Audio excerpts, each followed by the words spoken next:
Hello everyone, today is Wednesday, the 28th of September. And as many of you know, I just got back from the Holy Land. We had an incredible trip. It's just really hard to put it into words. In fact, that's probably the most difficult thing. How do you put into words being where Jesus walked, being where he spent time? It's just incredible.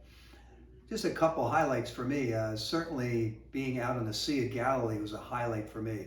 You go out on a boat in the middle of the Sea of Galilee, and they turn the boat off, and then you read from the scriptures about Jesus being on the Sea of Galilee, and you're like, wow, he was right here. This is like incredible. And it was absolutely beautiful.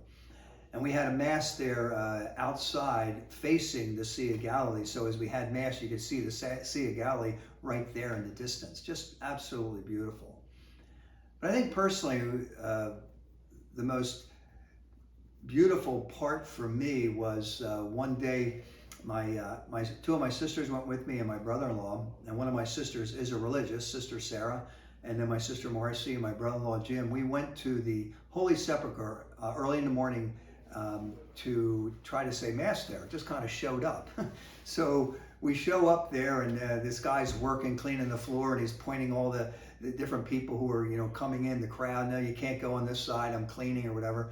And I just walked up to him. I said, I wanted to say Mass, and he just pointed me over to the side. And I walked over there, and there was a Franciscan there who spoke broken English, and he looked at me and I said, "Can I say Mass?" And he said, "Catholic?" And I said, "Yes." And he pointed me to a sacristy, and I kept walking. I went into the sacristy, and there was a Franciscan there. He's a deacon, and I said, "Can I say Mass here?" And he just looked at me kind of like I was crazy. And he said, "You have to call the office." And I was like, I don't know if I had this forlorn look on my face. And he just said, he looked at his watch, and it was about 9:15 in the morning. And he said, "Well, we have someone coming in at 10, and he allowed us to say Mass. And he ushered us off to this chapel on the side there. I think it was called the Crusader Chapel. So myself and my two sisters and my brother-in-law had Mass in the Holy Sepulchre, right where Jesus' body was buried. I can't even begin to put into words what that experience was like. In fact, it came to the time of the homily, and I just said to my family there, I said, "I'm not preaching. We're just going to sit here in silence, because that's the only response to this is silence." And we just sat there for 2 or 3 minutes just trying to take in what was happening. And that's really the whole experience of the Holy Land now as I've come home, is to try to take that in, because you're seeing so many places, it's hard to really internalize it all. And it really made me think that the only adequate response to the holy is silence. Just silence, just to be silent with the Lord. I thought of Eucharistic adoration. When you get before the Blessed Sacrament, it's okay to say prayers in front of the Blessed Sacrament, but at a certain point, it's just about being silent. And I don't have to tell you that we live in a noise-polluted world, and we really need to find that silence.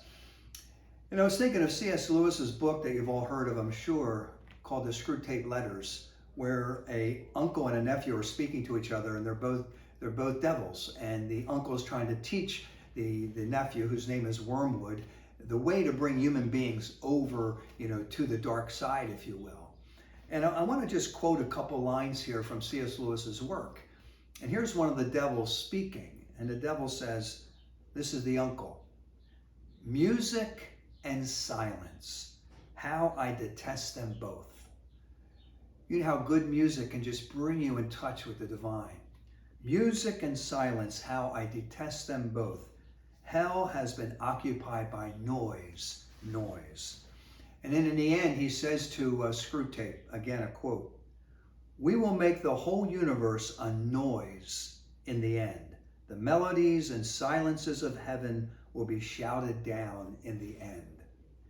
It's all about the silence. And that's something that's very difficult, I think, in our culture today, is for us to find that silence. There's just so much noise. And the noise of today, my brothers and sisters, isn't necessarily audible noise.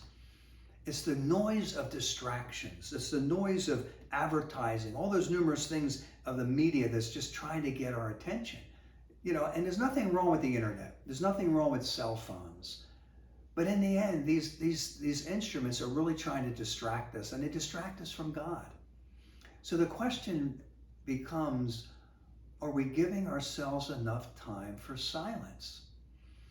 And I think of the first book of Kings when Elijah goes up on the mountain to find God. And where's God? And then what comes across is a strong wind, and God's not in the strong wind. And then an earthquake, God's not in the earthquake. And then a fire, but God's not in the fire. And then a tiny whispering sound. And Elijah the prophet finds God in the tiny whispering sound. I'd like to challenge all of us this week to find that time for silence. Because the truth is, we're uncomfortable with silence.